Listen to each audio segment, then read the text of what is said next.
My name is WIEDER. I am 57 years old.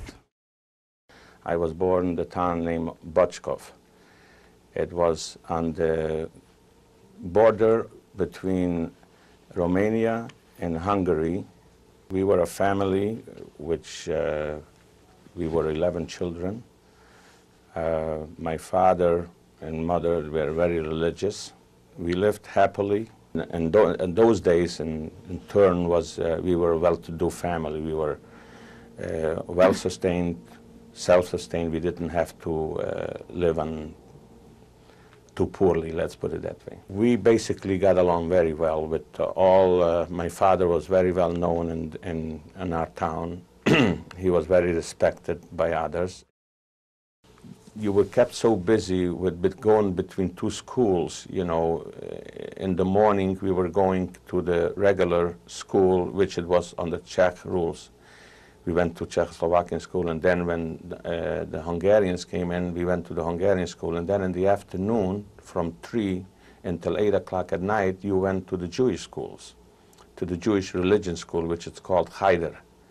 I had a lot of course, the Jewish boys were all neighbors and friends, and I had a lot of non-Jewish friends, the Gentile friends. As a matter of fact, I had very close friends. There was definitely, without a yarmulke, you couldn't even get out of the house, or without a hat.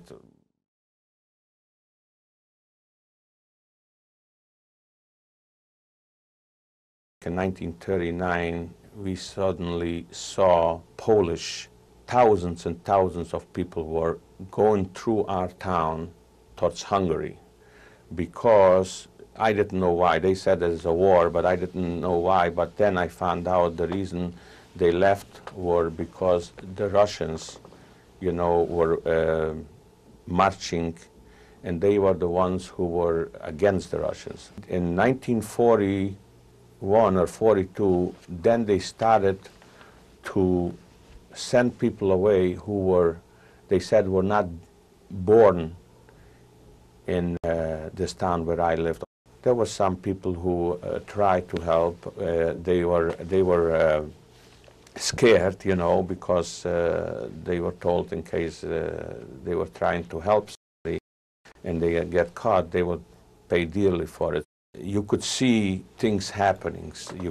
They took away stuff from, most of the Jews were in business. All the stores and everything was mostly run by the Jews.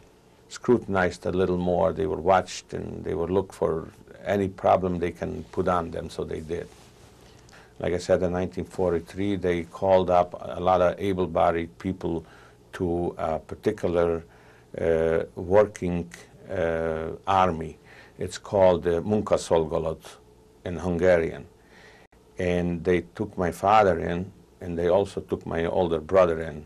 They were like soldiers, but they were not given weapons. They were given picks and shovels and stuff like that. They were doing, in other words, the manual work for the armies, like building bridges or digging trenches, you know, because the war was getting heated up in those 1943. In 1944, in April, was the day that all the Jews were taken away from their homes. And we were, like I said, one of the last one, but they did take us, and my father, like I said, was home already because they released him from the working camp. They took us to a place called Matisalko, that was in Hungary, which there was the ghetto from that part of the country. And we were allowed to take, and what mostly we took was our clothes, and also some bedding that we should have where to sleep, you know. They start shipping everybody out. We didn't know where we were going. We didn't know what's happening. Right. They just said that we are going to be relocated. We did not have any communication whatsoever. A lot of people ran away, and they got caught. And a lot of people ran away, and they made it. Now, whatever happened to them, I don't know. And they took us to this ghetto, and from the ghetto, they took everybody in train loads to, when we got off the train, we knew that we saw the sign that says Auschwitz, and that's where everybody went. We found mountains of clothes, shoes, luggage pieces, you know, shoes over there, shirts over there, pants over there, mountains. And they said that when everybody should come out just like they are, don't take nothing with you. And we were still together, my mother, my father, and us. And we were lining up, families together. And the process was very slow. And we just kept on moving forward.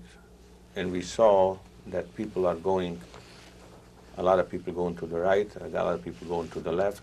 And we didn't know what is going to the right, who's going to the left. We didn't realize because we saw men and women going to the, and children going to the right, and also men and women going to the left also. So it was kind of confusing at the moment. You know, when you don't expect anything, it's just one of those things. That point where there was officers, German officers from the SS standing in front of us, in particular one, which later we found out it was name is Mengele, is the one who showed the people which way to go. He had a stick in his hand and he was just showing you this way or that way. We didn't know what was going on. He sent my father, was the first one, and he sent him to the right, on his right, which is on my father's left. And me with my father.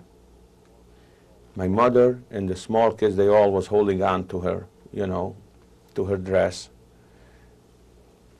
to the left. They told us to completely undress, so we undressed, everybody undressed, and we went through we had to throw all our clothes away. They said we're going to get new clothes.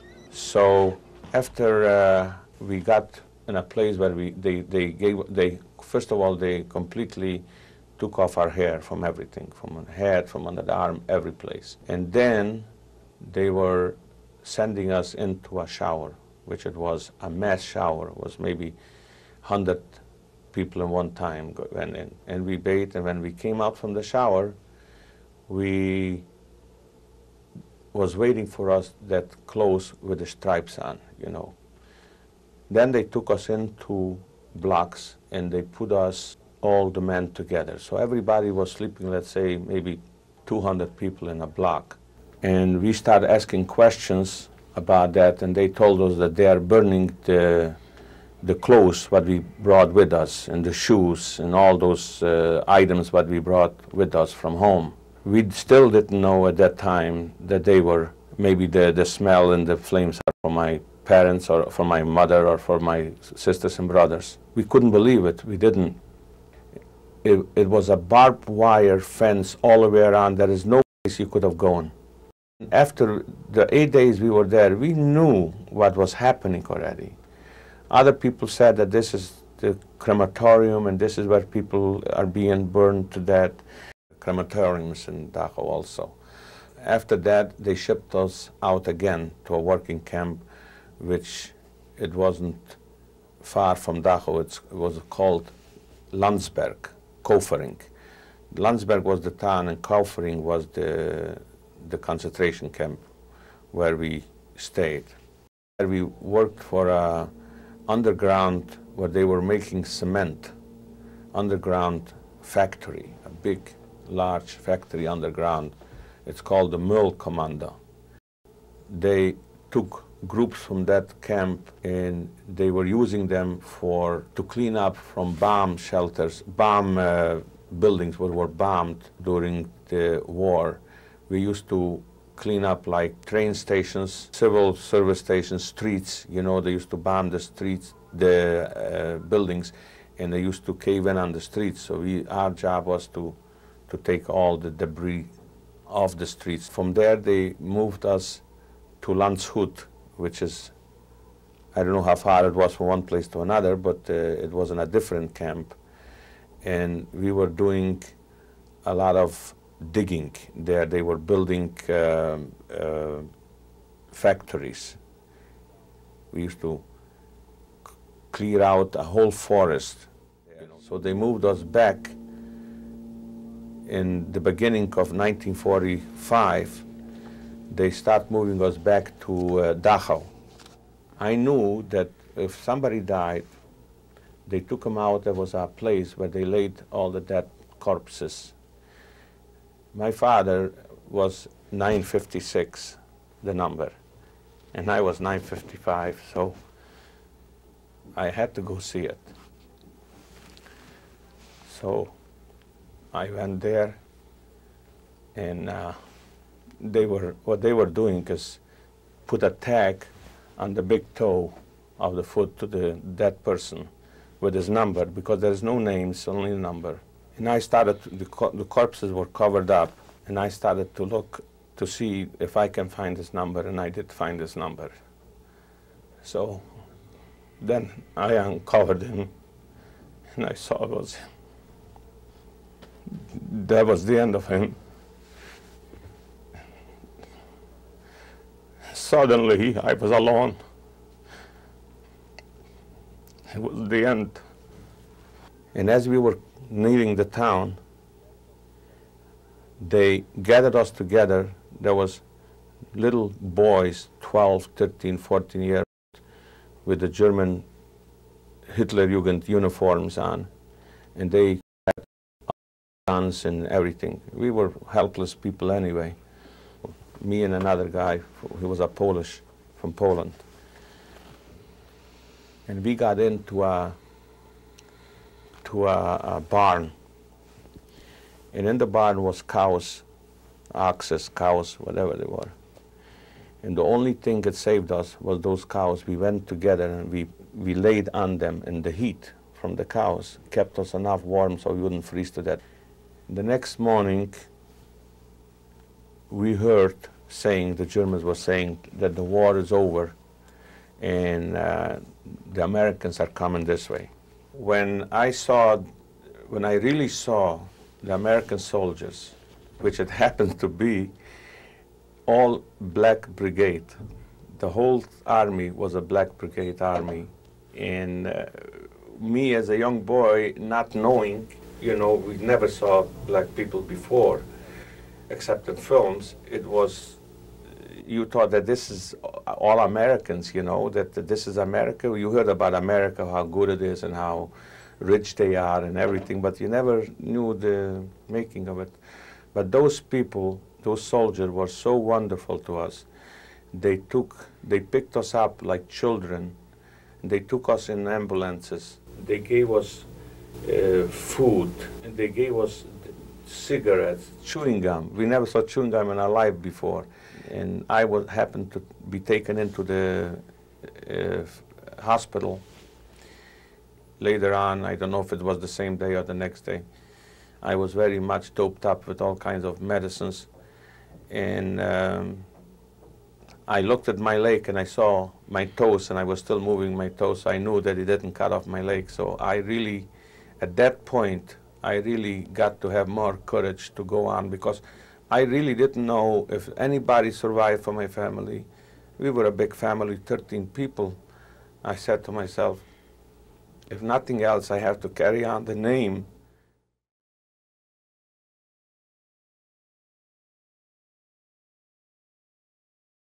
We were going day and night by train, and as we approached Czechoslovakia, we were waiting there for a train, and all of a sudden, I see my sister Julie. I was sleeping over there by the train station, and I was still very weak. And she woke me up, and I don't have to tell you, it was a very emotional. I said, all right, I'm not at least alone anymore. When we came home, there's some people were living in our house, and we just plain said we want it back, and they moved out. In 1946, to my astonishment, they called me to the Russian army. The 1927 born they took into the army. So when you call you to the army, you got to go to the army. In 1947, they left. They gave me 2 weeks furlough because they were going to send me very far into deep Russia as a soldier, as a Russian soldier. So, of course, we were another few boys from the same town with me in the army. And we decided that we don't want this kind of life. We want to get out of there. So on May the 14th, 1947, we left. There was a chance, 1 in 200, to make it across the border from the Russian side to Romania, because they were shooting people left and right. The first 2 made it. The second 2 made it, which was me and my friend Yosef, who was in Israel, and the other 2 never made it. My job was to try to get the people from jails out and try to get them over the border to Austria. I was working for the highest and I met my wife. She came also over the border and she got caught on the border. So when I took them out from jail, we got to know each other, and after a few days we got engaged, and I got married in Vienna, Austria. So as we were staying waiting in Germany for our quota to go to Israel, we couldn't make it, so we tried to make papers to go to another country. So we made it to the United States. So they let people go, but without children. When we got married, then all of a sudden she got pregnant. She had a child. She had my daughter, Leah. So when it was close to immigrate already to the United States, they found out that she is pregnant, and they didn't let her go. So we had to wait till the baby was born.